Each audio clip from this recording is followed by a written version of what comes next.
Samsung is gearing up to launch its latest generation of flagship smartphones soon, but prior to their official announcement there have been numerous leaks regarding the upcoming Galaxy S23 series. Samsung already offers so many features with their camera experience, and now it's gonna go to a whole new level.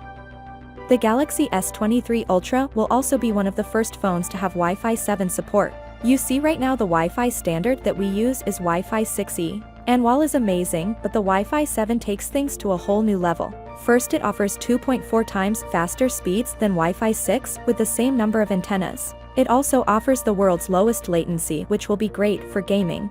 Qualcomm also insists the power consumption is less by as much as 50%, which will improve the battery life considerably. The Galaxy S23 series is going to come with the Snapdragon 8 Gen 2 chipset, and there's going to be no Exynos chip for the Galaxy S23.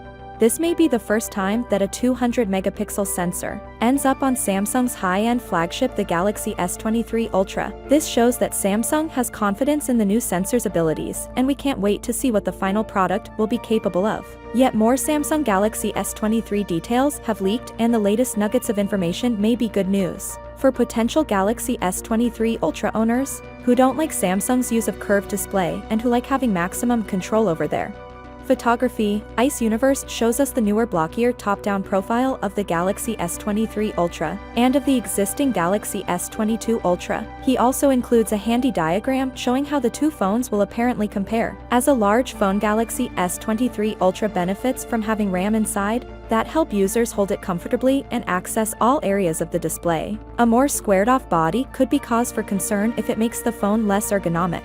We're likely going to see a 5,000 mAh battery with at least 45W fast charging, wireless and reverse wireless charging, and it's expected that the Galaxy S23 Ultra is going to start from $1,300.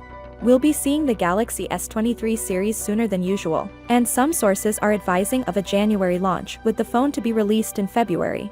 So, without being said, let me know your thought in the comment below, and if you are new here, please subscribe. Peace out.